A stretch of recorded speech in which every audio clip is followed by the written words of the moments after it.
annoncer la liste, je voudrais quand même d'abord féliciter tous les Marocains, le staff, les joueurs, la fédération pour la bonne nouvelle qu'on a apprise il y a 2 jours, qui est méritée. Nous allons annoncer les joueurs pour la prochaine fenêtre FIFA, qui sera la dernière, même si on aura encore une mini-préparation avant la Coupe du Monde. C'est vrai que ça va être la dernière fenêtre où on va pouvoir essayer de donner des opportunités, mettre le plan de jeu en place, essayer d'inculquer aussi cette identité qu'on veut mettre en place et surtout les sensibilités par rapport justement à notre identité de jeu, donner l'opportunité à certains joueurs comme je l'ai dit tout de suite. Donc c'était un groupe de 28 joueurs et ça va être un stage super important face à 2 équipes coriaces, 2 équipes quand même de qualité, 2 équipes qui vont peut-être aussi sûrement nous challenger, nous pousser aussi à être performants. Donc 2 matchs très intéressants. Merci coach. On peut y aller pour la présentation de la liste.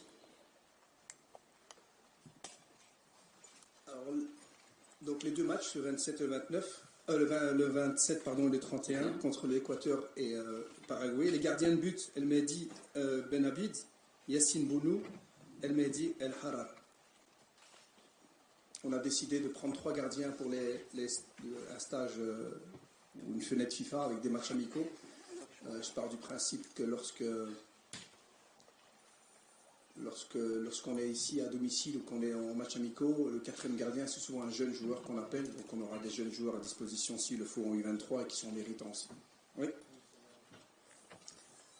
Les défenseurs, Mousser Mazraoui, Anas Salahdin, Soufiane El Karawani, Ashraf Hakimi, Zakaria El Wahdi, Shadi Riyad, Redoual Halhal, Abdelhamid Aïd Boudlal, Issa Diop, Ismaël Baouf.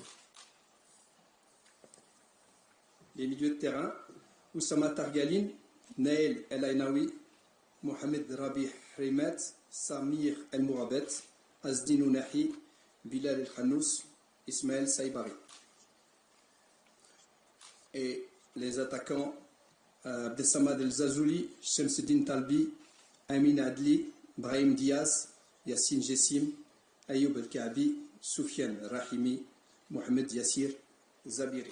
Et là, avant de terminer, je voudrais aussi préciser une petite chose, c'est que dans ce groupe élargi, nous avons deux jeunes joueurs sur qui ont un gros potentiel, sur qui on compte beaucoup, surtout à des postes où on n'a pas encore trop de certitudes, qui sont Aïd Boudlel et Zabiri, des jeunes joueurs qui malheureusement sont en manque de temps de jeu pour l'instant, des jeunes joueurs qui ont un vrai potentiel, des jeunes joueurs qui pourraient rentrer en ligne de compte pour la prochaine Coupe du Monde. Donc ce qu'il fallait, c'était les accompagner, les encourager. Et ce qu'on a décidé de faire, c'est qu'ils commençaient le stage avec nous, que le mercredi, ils restaient ici, quand nous on se déplace à Madrid, qu'ils joueront le match des U23 contre la Côte d'Ivoire le jeudi, et ils nous rejoindront après à Lens pour être disponibles pour le 2e match. Ça leur permettra d'avoir du temps de jeu aussi, et aussi leur montrer que c'est des potentiels qu'on suit de près, mais qui doivent aussi jouer.